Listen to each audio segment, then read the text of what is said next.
तो लोगों को बुला बुला के हाथ पांव जरा फूल गए, नहीं तो संख्या तो बहुत अच्छी आ जाती।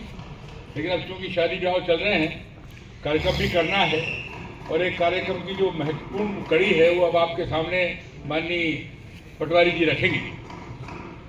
मित्रों, समय संघर्ष का है। मैं समझता हूँ कि जितने लोग यहाँ बैठे हैं, ये जितने मंच पर विराजमान है, सभी वो लोग हैं जिनके कारण आज है। लेकिन 50 साल जब वो विपक्ष में रहे, जब हम लोग यही करते थे, रोज संघर्ष, जनता की समस्याओं को लेकर लड़ाई, सड़क, तो मैंने कहा ये बेडरूम पॉलिटिक्स खत्म करिए, बेडरूम से कांग्रेस को निकालिए, जनता के बीच में कांग्रेस को लाइए। जनता की समस्याओं को लेकर लड़ाई लड़ना सीख जाओगे, उस दिन जनता तो इंतजार कर ही रही है। बीजेपी से बहुत परेशान है 10 साल के राज में। इस जो भी सरकार केंद्र में चल रही है, जो प्रदेश में चल रही है, बहुत बुरी हालत में पहुंच गई है। परसों ही आपने पढ़ा होगा पेपर के अंदर कि अब तो कर्जा देने वाले लोगों ने भी प्रदेश सरकार को मना कर दिया है कि अब तुमने बहुत कर्जा ले लिया, अब कर्जा देंगे नहीं। अब रिजर्व बैंक से, केंद्र से उन्होंने प्रार्थना करी कि हमारे कर्जे की लिमिट बढ़ाई जाए। अब ये प्रार्थना किससे कर रहे हैं? केंद्र से। और इनके ऊपर इतना कर्जा हो गया है 50,000 करोड़ से ऊपर, और जब केंद्र वालों को जब पूछा गया कि भाई आपकी क्या स्थिति है, बोले हम 2.5 लाख करोड़ से ऊपर। मतलब ये जिनसे कर्जा मांग रहे हैं वो इतने कर्जे में हैं कि उनको भी कर्जा देने वाला कोई तैयार नहीं है। तब ये जो सरकार की स्थिति है, आर्थिक रूप से टूट चुकी है कमाल। जनता हलाकान है। मैं आज भी सुबह 3-4 शादियों में जब ये कार्नर इधर होकर के आया, सड़कों की हालत खराब है, पुलों की हालत खराब है, पुल पुलिया खराब हो गए हैं। पिछले 5 साल में कोई काम नहीं हुआ, और ऐसी स्थिति के अंदर अब आपके सामने बहुत बड़ा संघर्ष करने का समय आ गया है। उद्घाटन हुआ तो मुझे भी जाने का उसमें सौभाग्य मिला दिल्ली में। तो मैं सब अध्यक्षों के साथ फोटो सेशन हुआ, तो मैं सबके चेहरे देख रहा था, तो मैं सबसे कम उम्र का अध्यक्ष था। तो ये मेरे को सौभाग्य मिला कि देश में आज जितने अध्यक्ष हैं उसमें मैं सबसे कम उम्र का हूँ। मेरा अनुभव भी कम है, स्वाभाविक है। तो मैं 1 साल पहले जब विधानसभा के चुनाव में कांग्रेस की अप्रत्याशित हार हुई प्रदेश में, तो स्वाभाविक था, कार्यकर्ताओं का मन बहुत निराश था। उसके बाद जब लोकसभा के चुनाव आए तब भी उतनी ही बड़ी हार हो गई, तो स्वाभाविक है और थोड़ी सी निराशा हाथ लगी। ऐसे में संघर्ष बहुत अत्यधिक था, बहुत अकल्पनीय था। मैं मानता हूं कि जिस दिन से मुझे इस जिम्मेवारी से सौंपी गई है, तब से लेके आज तक मैंने एक दिन भी छुट्टी क्या होती है, मेरे घर का काम क्या होता है, मेरे खुद के लिए जीना क्या होता है, मुझे नहीं पता। एक दिन कांग्रेस को समर्पित किया है।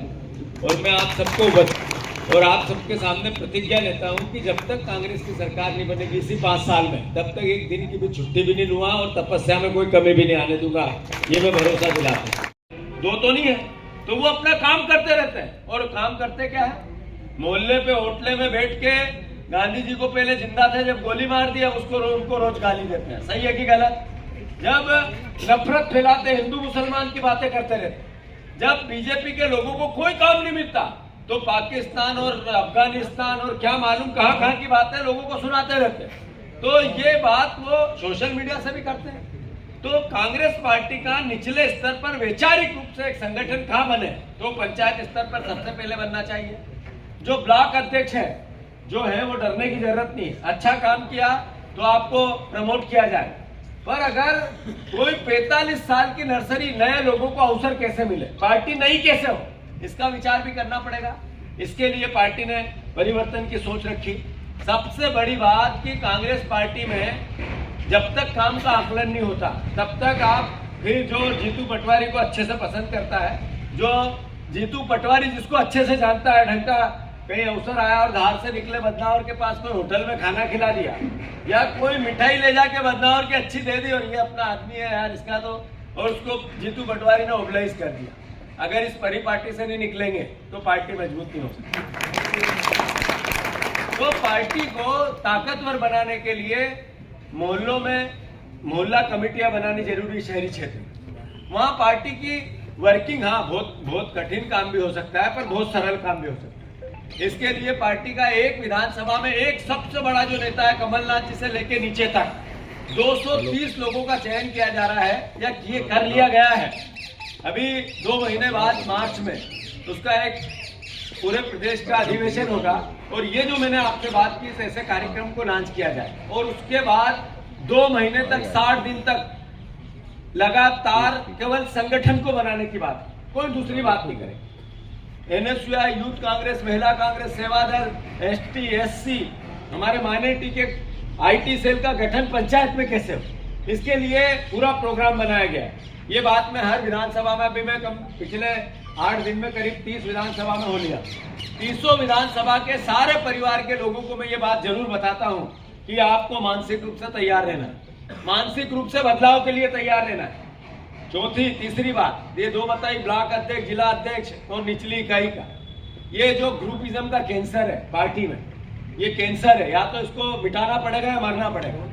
तो अगर आप इसको मिटाओगे नहीं तो मरने के लिए तैयार रहो, और अगर इसको मिटाना है तो ही पार्टी आप सोचो। जो ये लोकसभा में हम हारे, विधानसभा में हारे और भगदड़ मची, देखी होगी आपने। ये कलेजा जिनका छोटा था वो भाग गए और जिनका बड़ा था वो उधर से इधर आ गए। सही है कि गलत? तो मैं अनुरोध करना चाहता हूँ कि ये छोटे कलेजे के लोग जब भी भागते हैं जब इनको सत्ता से डर लगता है। तो मैं आप सबसे आग्रह करता हूं कि ये कैंसर को हमें मिटाना है तो न्याय करते आना चाहिए और न्याय की प्रक्रिया को सबको आत्मसात करना चाहिए।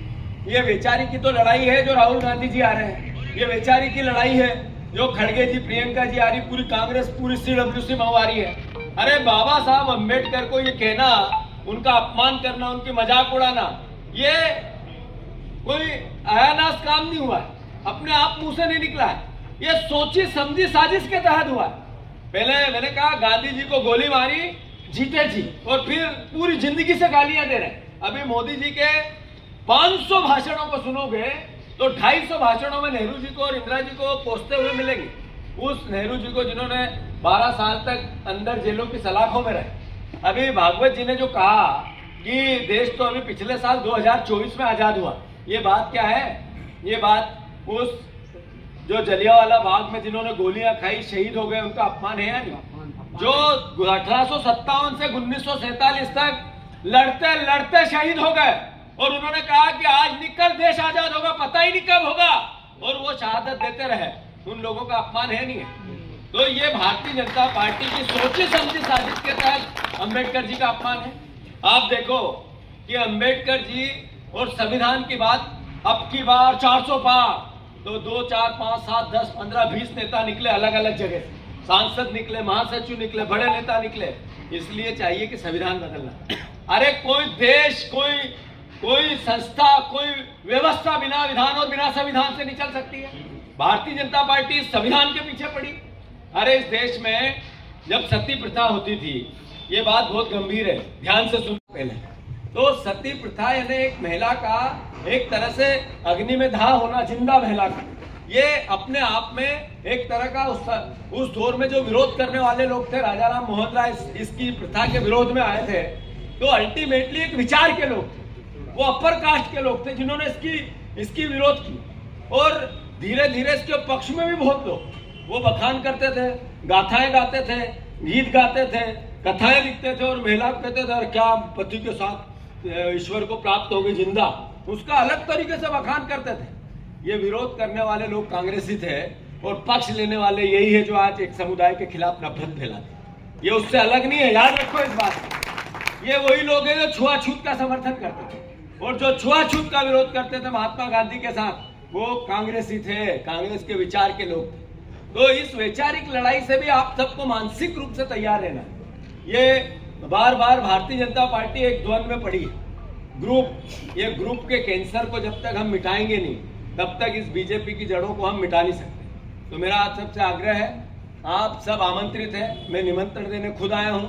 संख्या से मुझे कोई मतलब नहीं, पर हर बूथ से एक गाड़ी आनी चाहिए। हर बूथ से भैया ड्यूटी लगा, प्रभारी जी जो प्रभारी है, अपने को एक बूथ से 2 गाड़ी नहीं चाहिए। इसलिए नहीं चाहिए कि हम वैचारिक अपने कार्यकर्ताओं को सिखाना चाहते हैं, इसलिए कि वो आएंगे तो उनको समझ बनेगी, पहली सीढ़ी बढ़ेगी वो इस बात को लेके कि हाँ कांग्रेस को सुदृढ़ करना है तो वैचारिक रूप से भी करना है। बिना विचार से कोई जंग नहीं जीती जाती। जितना इतिहास में जितनी क्रांतियां हुई है, सब पहले विचार में आई, प्रयास किया गया, फिर उसको मूर्त रूप दिया गया। तो कांग्रेस को अगर सुदृढ़ करना है, मजबूत करना है, ताकतवर बनाना है, सत्ता में लाना है, तो वैचारिक रूप से कांग्रेस ही बनना है।